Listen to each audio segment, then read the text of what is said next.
ओम। मंच पर विराजमान हम सबके आदरास्पद गुरुकुल विश्व भारती के संस्थापक संचालक आदरणीय आचार्य हरिदत्त जी उपाध्याय, सम्मानित शिक्षक वृंद, प्यारे विद्यार्थियों, विचार जीवन की पूंजी भी है और जीवन को चलाने का एक साधन भी है। एक क्षण भी बिना विचार के हम नहीं रह सकते, लेकिन विचार किस प्रकार के हमारे मन में उभर रहे हैं अथवा किन विचारों को हम स्थान दे रहे हैं, ये महत्वपूर्ण है। जीवन को चलाने के लिए विचारों का होना आवश्यक है, लेकिन कौन से विचार जीवन को उन्नत करने वाले हैं और कौन से विचार जीवन को अवनत करने वाले हैं, इसको जानना समझना आवश्यक है। जानने का साधन परमपिता परमात्मा ने हम सबको वेद का ज्ञान दे करके, वेद का उपदेश दे करके, जो विधि और निषेध वेद के अंदर है उसी के अनुकूल हम आचरण करते हैं। असंख्य ऋषियों ने अपनी ऊहा से वेद के महत्व को समझ करके, मंत्रों का दर्शन करके, मंत्रों के दृष्टा होकर के और विभिन्न शास्त्रों का लेखन करके हम सबको उसके अनुकूल आचरण करने का उपदेश दिया है। उन्हीं में से पूज्य आचार्य जी निरंतर प्रवाहित ज्ञान गंगा से हमें स्नान करा रहे हैं और विचार पूज्य आचार्य जी का जो हमको मिल रहा है वो अखिल मल प्रक्षालन क्षमम गुरुपदेशः। गुरु का जो उपदेश है वो सभी प्रकार के मलों का प्रक्षालन करने वाला अजलम स्नानम, बिना पानी का स्नान है। तो कल हमने पूज्य आचार्य जी से लोभ के विषय में सुना। ईशावास्यमिदं सर्वं यत्किंच जगत्याम जगत तेन त्यक्तेन भुंजी था माँ गृधः कस्यस्वित् धनम। तो माँ गृधः, लोभ मत कर, दूसरे के धन का लालच मत कर, अथवा जितनी हमारी आवश्यकताएं हैं उन आवश्यकताओं को पूर्त करते हुए जो हमारे कर्तव्य हैं, सामाजिक राष्ट्रीय कर्तव्य हैं, उनको चलाने के लिए जितने धन की आवश्यकता है वो हमारे पास हों। वयम श्याम पतयो रैणाम, हम धन ऐश्वर्यों के स्वामी होवें, लेकिन धन किस प्रकार का हो जिसको हम दान भी दे सकें। केवल हम संचय करते रहें, इकट्ठा ही करते रहें तो वो संचय किया हुआ धन कभी न कभी किसी के शत्रु के द्वारा अपहृत कर लिया जाता है। तो धन एकत्र करें, उसके साथ में दान की प्रवृत्ति भी हमारी हो, तो धन जो हम कमाएंगे उसका पुण्य का भाग भी हम सबको प्राप्त होगा। तो लोभ की वृत्ति को हमें त्यागना है। ऐतिहासिक महाभारत का उदाहरण हमारे समक्ष है। जब पांडव वनवास को चले गए, 13 वर्ष पूरे करके वापस आए, शांति संदेश पांडवों का लेकर के श्री कृष्ण जी कौरवों के पास आए और केवल 5 गांव मांगे उनसे, लेकिन दुर्योधन ने कहा कि मैं सुई की नोक के बराबर भी भूमि नहीं दूंगा। अर्थात एक लोभ की वृत्ति उसके अंदर जागृत हुई। इतना भयंकर युद्ध हुआ, लाखों लोग उसमें काल कवलित हो गए। बड़े बड़े राजा महाराजा, बुद्धिमान, महारथी, अतिरथी, कितने सारे लोग उसमें मृत्यु को प्राप्त हो गए, जिसके कारण से भारत का और शीघ्रता से पतन हुआ। तो लोभ की वृत्ति का हम त्याग करें। पूज्य आचार्य जी का ये सुंदर उपदेश हमको कल प्राप्त हुआ। मैं पुनः निवेदन करता हूँ, एक नए संदेश के साथ हम सबका मार्गदर्शन करें। पूज्य आचार्य जी। विद्यार्थियों की सर्वविध उन्नति के लिए समर्पित आदरणीय श्री आचार्य नंद किशोर जी, अनुभवी एवं कर्तव्य पालक अध्यापकगण, प्यारे ब्रह्मचारियों, आज हमारा देश चारों ओर से दूसरे देशों के द्वारा समस्याग्रस्त है। हमारे देश के चारों ओर आघात प्रत्याघात हो रहे हैं। कभी हम चीन से त्रस्त हो जाते हैं, कभी पाकिस्तान परेशान करता है, कुछ दिन के बाद बांग्लादेश भी इस तरह से परेशान करने लगेगा। कारण क्या है? हमने अपने ही देश में अपने ही भाइयों को विधर्मी बनने के लिए विवश किया। कुछ कारण विदेशियों के द्वारा भी रहा, हमारे देशवासियों को उन्होंने अपने धर्म में ज़बरदस्ती सम्मिलित किया, ज़बरदस्ती ये जो पवित्र उतारे गए, ज़बरदस्ती उनकी चोटियाँ काटी गई और उनको ज़बरदस्ती अपने धर्म में दीक्षित कर लिया। इधर हमारी ये कमी रही कि हमने भी उनको दुत्कार दिया कि तूने मुसलमान के हाथ का पानी पी लिया, तू मुसलमान हो गया, तो हमारे धर्म से बहिष्कृत हो गया। किसी ने उनके हाथ का भोजन कर लिया गलती से, या किसी मुसलमान ने कहीं यात्रा में उसके भोजन को छू दिया और उसने वो अपना भोजन कर लिया। उसके उपरांत जब उसने घर पर आकर ये बताया कि आज तो मेरे भोजन पर मुसलमान ने हाथ लगा दिया, लेकिन भूखा था, मैं क्या करता, मैंने खा लिया, उसको भी हमने घर से बाहर निकाल दिया, अपने धर्म से बहिष्कृत कर दिया। ये जो हमारा व्यवहार रहा, हमने इस बात के कारण से कोई शिक्षा नहीं ली। स्वामी श्रद्धानंद जी का बलिदान इसी कारण से हुआ, उससे भी हमने कोई प्रेरणा नहीं ली। आर्य मुसाफिर पंडित लेखराम जी का बलिदान हुआ, उससे भी हमने कोई सबक नहीं सीखा।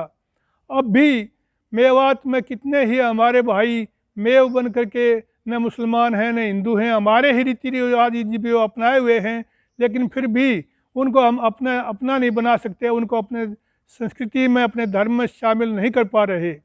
इधर अनेक जातियां हैं, अनेक जातियों के कारण से हमारा देश घृणा का पात्र, हम उनके साथ घृणा का व्यवहार करते हैं। जो अनुसूचित जातियां हैं वे क्या करती हैं, हमारी ही सेवा कर रही हैं, हमारे ही घरों की सफाई कर रही हैं, हमारे ही सारे कार्य कर रही हैं। कोई धोबी है वो हमारे कपड़े धोता है, कोई बढ़ई है वो हमारे लकड़ी के काम करता है, कोई कुम्हार है वो हमारे लिए बर्तन बनाता है, लेकिन हम उनको हीन दृष्टि से देखते हैं। हीन दृष्टि से देखने का परिणाम यह है कि बहुत सारे हमारे जो ये नीची जातियाँ थी, अनुसूचित जातियाँ थी, वे दूसरे धर्मों में चली गई। किसी को ईसाइयों ने मूंढ लिया, किसी को मुसलमानों ने मूंढ लिया। आप ये देखते हैं बहुत सारे मुसलमान नीची जातियों के मिलेंगे। तो इस तरह से हम जो उनकी उपेक्षा करते रहे, उसका परिणाम यह है कि आज हम परेशान हैं और हम सिकुड़ते जा रहे हैं। हम कितने बच गए हैं। यदि इस तरह से किया जाए तो आज हमारे घरों में कितने घर ऐसे हैं जिनमें शराब नहीं पी जाती, अंडे नहीं खाए जाते, मांस मिट्टी नहीं खाया जाता। क्या हम उन अपने बच्चों को घर से बाहर निकाल रहे हैं? हमारे लोग जो हिंदू कहते हैं अपने को, वे अपने बच्चों को अपने घरों से बाहर निकाल नहीं रहे। जो खान पान मुसलमानों का था, जो ईसाइयों का था, वही खान पान हमारा हो गया है। मैं बहुत लंबा नहीं करता हुआ, मैं आपको यही कहूँगा कि हमें इन अपने भाइयों को बराबर का मानना चाहिए, उनको अपनत्व देना चाहिए, उनसे अपनत्व का व्यवहार करना चाहिए, उनको हमने छोटा या उपेक्षित नहीं समझना चाहिए। और जो जिनमें बुराइयां हैं, उनकी बुराइयों के प्रति भी हमें नफरत नहीं करनी चाहिए, उनकी बुराइयों को दूर करने का प्रयास करना चाहिए। दुर्जन क्रूर कुमार्ग रतों पर क्षोभ नहीं मुझको आवे, साम्य भाव रखूं मैं उन पर ऐसी परिणति हो जावे। एक बार महर्षि दयानंद अपने प्रवचन के उपरांत बैठे चर्चा कर रहे थे। उस चर्चा में सिख भी होते हैं, सनातनी भी होते हैं, बौद्ध भी होते हैं और कोई मुसलमान भी होते हैं। तो वो सब उनके सामने बैठे थे और भोजन का समय हो गया। महर्षि का नियम था कि भोजन जो पहले ले आता था भोजन के समय, उसी का भोजन करना शुरू कर दिया करते थे। वे नहीं देखते थे कि ये नाई है, धोबी है, तेली है, कुम्हार है, जाट है, बामण है, बनिया है, कुछ नहीं सोचते थे। वे जो भोजन ले आया उसका भोजन कर लेते थे। वो उस दिन जो भोजन लेके आया वो एक नाई था, साफ सुथरा नहा धो करके भोजन लाया, भोजन को ढक करके लाया और महर्षि ने वो भोजन करना शुरू कर दिया। तो पास में बैठे हुए कुछ भाइयों ने ऐतराज़ किया, जो कि उनके पास बैठे चर्चा कर रहे थे। उन्होंने कहा कि स्वामी जी, ये व्यक्ति तो नाई है, आप तो नाई की रोटी खा रहे हो। महर्षि ने रोटी उठा के दिखाई, नाई की रोटी तो नहीं है, ये तो गेहूं की रोटी है। उनका स्पष्ट अभिप्राय यह था कि हमें इस तरह की नफरत किसी से नहीं करनी चाहिए। जो व्यक्ति कोई भी काम करता है, यदि वो नहा धोकर स्वच्छ होकर के यदि भोजन बनाता है, भोजन लाता है, तो उसमें कोई भेदभाव नहीं रखना चाहिए। तो महर्षि के इस उदाहरण से हम शिक्षा लें और अपनों को अपने गले लगाएं। ओम। धन्यवाद और आभार पूज्य गुरु जी का। वैदिक धर्म सनातन है और इस भूमि पर रहने वाले सभी प्राणियों का, मुख्यतः मनुष्य का आदि धर्म है। और उसके पश्चात जैसे जैसे आलस्य, प्रमाद आदि बढ़ते गए, मत पंथ संप्रदाय उत्पन्न होते गए, क्योंकि सत्यनिष्ठ होकर के वैदिक पथ पर चलना सरल कार्य नहीं है। क्षुरस्य धारा निहिता दुरत्यया, ये जो पथ है, वैदिक पथ है, सनातन धर्म का जो पथ है, उस पर चलना ऐसा है जैसे छुरे की धार पर चलना है। सत्यनिष्ठ होकर के व्यक्ति इस पथ पर अग्रसर हो सकता है। तपस्या का, सत्यनिष्ठा का, वीतरागता का, द्वेष रहितता का यह पथ है।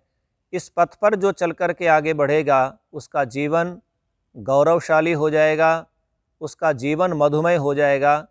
तो हम विधर्मी होने से बचें, मत पंथ संप्रदायों के चक्कर में आने से बचें, और जो इस प्रकार से अपने भाई हमसे दूर हो गए हैं उसको फिर से समझा करके वापस इस अपने वैदिक सनातन धर्म में हम लेकर के आएँ, वर्तमान में जिसको हम हिंदू धर्म के नाम से जानते हैं। और इतना व्यापक, इतना विराट और इतना सरल पथ ये है कि जिसमें कुटिलता का वास नहीं है, छल कपट का वास नहीं है, सभी प्राणियों के प्रति अहिंसा का भाव जिसमें है। इतनी सुंदर संरचना मनुष्य की हम सबको परमपिता परमात्मा ने करके हमें दी है। आत्मा के लिए ये मानव का शरीर सर्वोत्तम शरीर है। इस शरीर में आने के बाद भी यदि हम विधर्मी होते हैं, अर्थात वैदिक धर्म से च्युत होते हैं, उससे अलग होते हैं, तो हमारे जीवन की कोई उपादेयता नहीं है, उपयोगिता नहीं है। तो पूज्य आचार्य जी का हम आभार व्यक्त करते हैं। हमें प्रेरित किया कि हम स्वयं तो अपने पथ पर दृढ़ रहे ही, अडिग रहे ही, इस पथ पर निरंतर आगे बढ़ते ही रहें, और जो पथ से विचलित हो चुके हैं उनको फिर से गले लगाएं। और उदाहरण हमको दिए स्वामी श्रद्धानंद जी का, पंडित लेखराम जी का, और आर्य समाज के अंदर ऐसे कितने सारे योग्य व्यक्तित्व हुए जिन्होंने विधर्मियों के जाल में फंसे हुए उन लोगों को फिर से अपने घर वापसी, जिसे कहते हैं, घर लौटा करके लाए। और अभी भी ये काम निरंतर चल रहा है। उड़ीसा के अंदर स्वामी धर्मानंद जी महाराज जो निरंतर इस ज्योति को जलाए हुए हैं, ईसाई बने हुए अपने उन भाइयों को फिर से अपने इस वैदिक धर्म में, हिंदू धर्म में लौटा करके ला रहे हैं। तो इस काम को निरंतर हमें भी करना है, जहाँ पर भी हैं, जिस क्षेत्र में भी हैं। तो अपने अपने ही हैं, अपना धर्म अपना ही है और मानवीय धर्म है, इसको अपनाना हमारा कर्तव्य है। तो पूज्य आचार्य जी का बहुत बहुत धन्यवाद, आभार। ओम।